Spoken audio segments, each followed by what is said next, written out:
Welcome to Monday on the Mat. My name is Liza Allen, and my goal is to help you either begin the practice of Pilates, return to the practice of Pilates, or refresh your understanding of different aspects. Each week we'll be doing something different. This week our focus is breath. So we're going to begin sitting tall, comfortable legs. Let's see if we can bring our hands to the rib cage. And if this is uncomfortable, you find your shoulders are up around your ears, just lower your hands slightly. It's not exactly the same, but having a little connection to the rib cage will help. So we're going to draw the breath in and out. And what my hands are doing is offering you a visual representation of what we call lateral rib cage breath. So inhaling and exhaling. And you'll see just a bit of movement out to the sides and back in. And that is what's happening with your lungs and your ribs. We are expanding the rib cage because the lungs are filling. And then as the lungs empty, we're drawing this back together, emphasizing the zipping up of the core. So we'll inhale and we'll exhale. And maybe you just take your hands like this. And as you're doing this, you may notice that your abdominal muscles do expand a little bit out and in as well. So we're getting that movement in all directions. However, the focus in Pilates is on the lateral rib cage breath, and that is simply because sometimes when we emphasize the diaphragmatic breath and the extension of the abdomen, we get a bit of an arch in the back. And as you begin to lift and lower the legs, lying on your back in particular, you start to feel a little strain in the low back because of that. So the idea in Pilates is that when we breathe in and out and focus on the expansion, we're not allowing that press out or that distended abdomen to bring an arch into the back. We're setting ourselves up for success. If this is a very different concept for you, don't worry about it, but be aware of the tension that you may feel at the back. I'll remind you, we're going to open those arms out. Reach around, making a big circle. In Pilates, we call this a hug a tree movement. We're going to use this with the breath and add a little flexion to the spine. So keeping your fingertips just lightly together, slightly below shoulder height so you're not finding tension in the neck. Exhale and reach those arms a little bit more towards me while pulling the sternum gently back. Then we'll inhale and lengthen up. Exhale. Now if you feel good, you can do a little chest expansion. Try not to overdo the low back. We use this as our warm-up. We're coordinating our breath and our movement, which is a pretty typical thing to do in most movement disciplines, but in particular Pilates. And we'll do just one more. And we're going to go ahead and hold this back.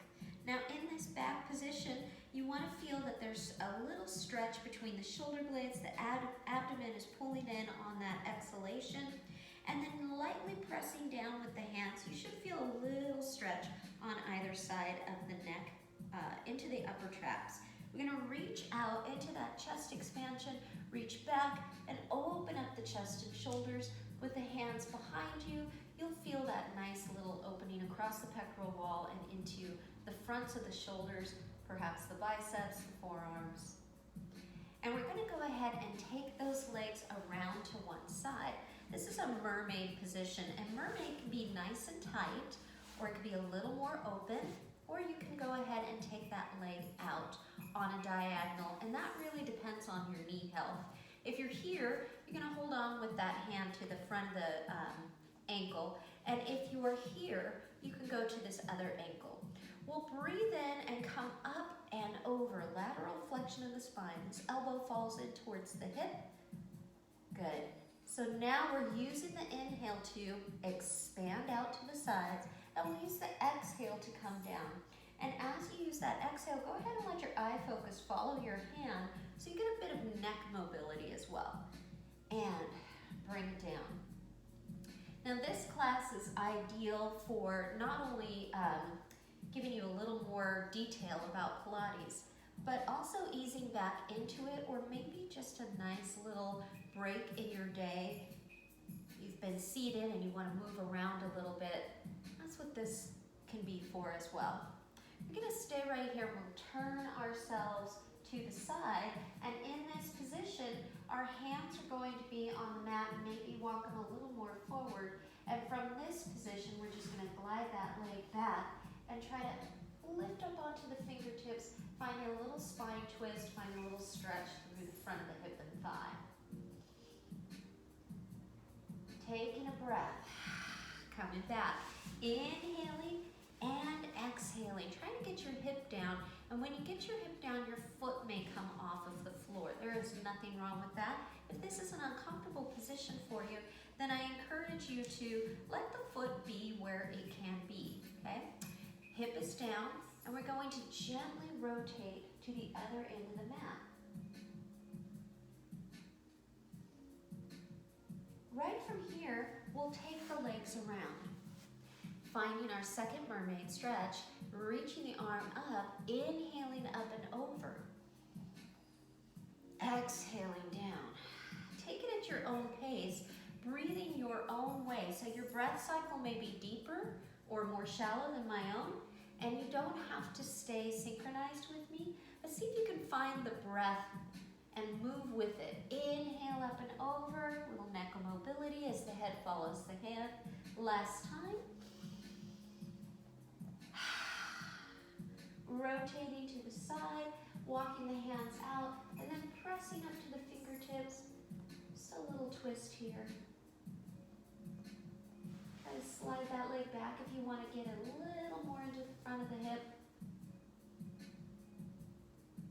Good, coming back, we'll take a little twist to the other side, and this twist is not just about the twist, it's a little bit about the hip as well. Let yourself lift up and around. And notice if you hold your breath, that's a pretty common thing. So we want to feel ourselves sit bones into the mat and that rotation up and around, breathing continuously, and trying to find that full breath where you're not holding it either in, but you're inhaling and exhaling. Go ahead and sigh it out. On the next one, we're going to turn towards the cat. Oh, hello, Mr. Cat. And we'll go ahead and take ourselves all the way down onto the mat. Okay, apparently he doesn't like to share. So there we are, feet flat on the floor.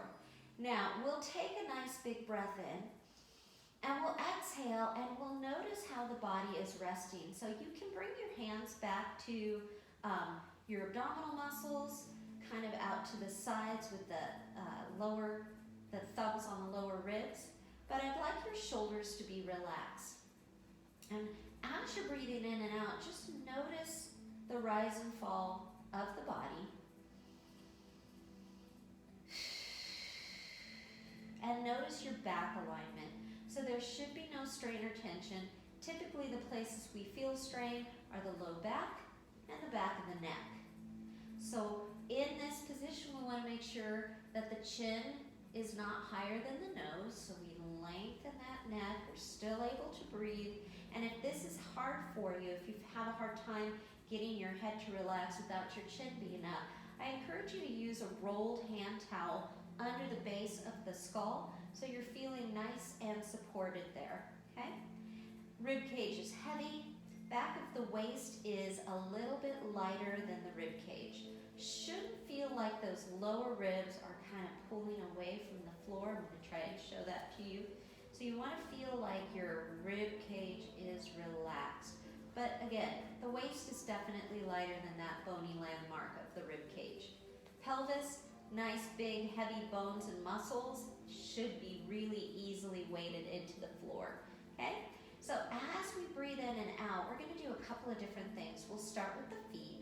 We'll lift one heel, exhale, bring that shin to a tabletop position, knee over hip.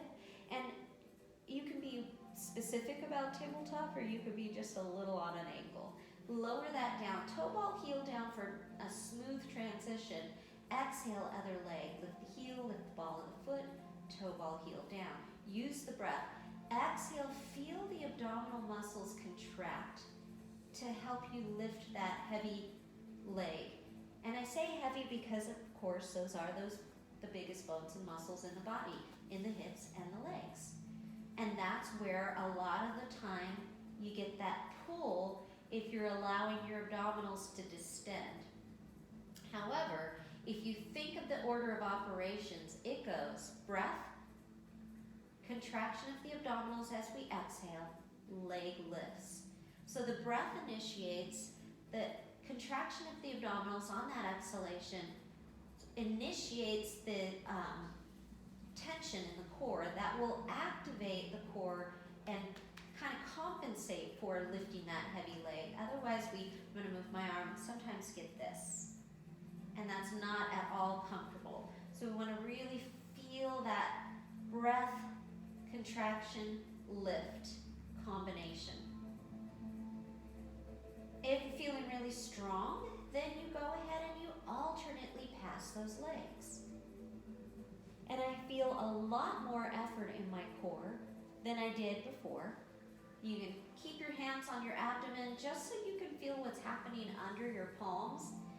And you want to feel the muscles of the abdominal wall contracting. And it doesn't matter what you've got on top of those muscles. You should still be able to feel a little subtle change under your hands. Okay? So this is one way we can take our effort up. But we're going to go ahead and relax the feet down now and take a moment to bridge. So we'll work our way up the body. We're going to exhale, lift the hips. And when you lift the hips, all 10 toes are on the floor, heels on the mat, knees up to the ceiling, and you have a nice long line from the lower ribs out through the knee joints. Knees are still parallel, so we don't let the legs roll out. Okay? We crease at the hip joint and come down.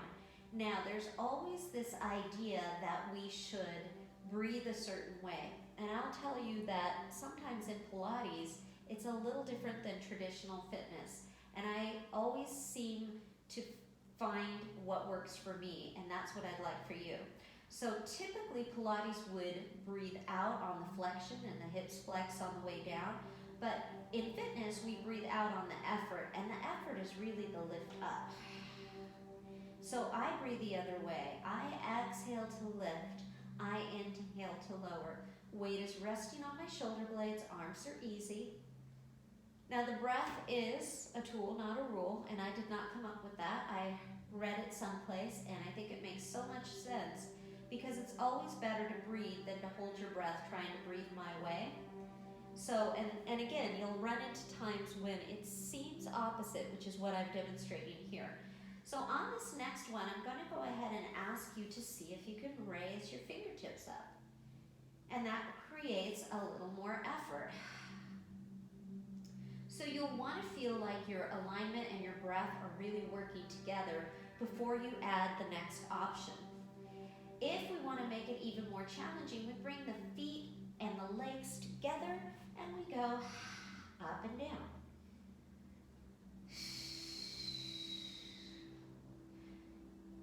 And we could always add a small pulse in either the neutral alignment or the narrow alignment with the hands up or down. Let's go ahead and hold up and try to roll down from the rib cage all the way to the tailbone. From here, we're going to practice lifting our head, fingertips behind the base of the skull. Your feet are back into that sitting bone distance apart, and your sitting bones are in the center of the glute. Let your eye focus go forward. We're going to use that exhalation to lengthen the back of the neck, lift the head, and come up. Inhale, lower down. Now, when we do this, there's a real tendency to try to lift first and look towards the knees second, which is why I have you supporting your head, because most people will lift and then look, and that creates a lot of tension on the throat. So let's use that breath. Exhale, chin falls towards the chest, and we initiate up with the breath. Exhale. And if you need your hands behind your head, you're always welcome to take them there. So there's lots of places we can go, and on this one we are using the exhale on the effort, which happens to coordinate with flexion of the spine. Let's go ahead and make this next one your last one. And right from here, we're going to turn ourselves all the way over. Now when you're on your belly, it is a little more difficult to breathe because the rib cage presses forward into the mat. So this is where that lateral rib cage breath expansion really helps. We'll let the forehead rest on the backs of the hands, and you might find you'd like to watch this part before you jump in, and I'll be brief. So your shoulders slide away from your ears. Maybe you have to move your elbows down a little bit. One hand stacked atop the other allows a place for your nose to breathe. And we inhale and try to use that lateral expansion. Ribs move out to the sides of the mat. And then exhale, zip up from the base of the pelvis. So all the way from the pelvic floor up to the sternum, the breastbone.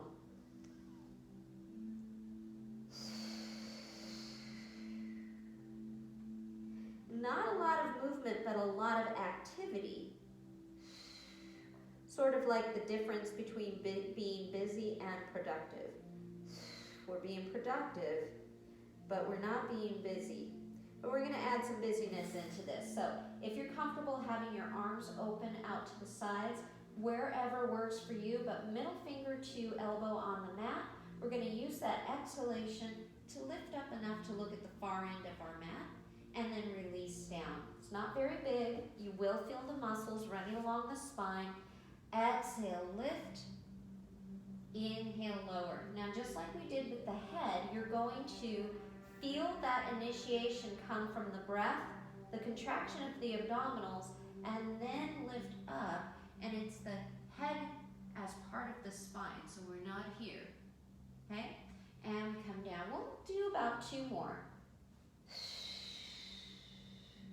You could always press up into the hands if that's available to you. Totally not necessary, and there's always a place in the middle that might work best for you.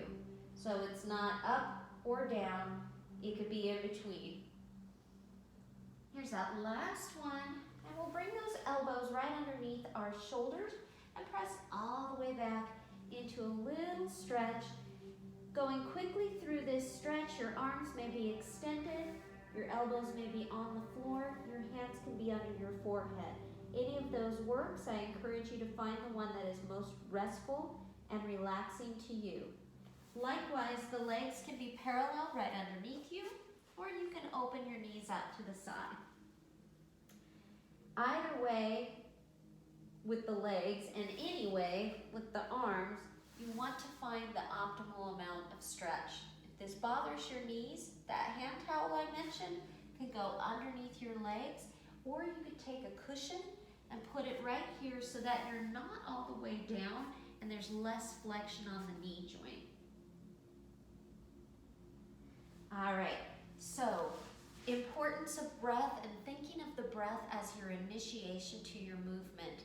It also helps to know that breathing deeply and fully elicits the relaxation response, and of course that's part of the reason we feel so good after we're done with our exercise. So remember, breath focus is really important, and it's more important that you breathe your own way than you breathe the way that is instructed and find yourself holding your breath. So I'll see you next Monday right back here on the mat.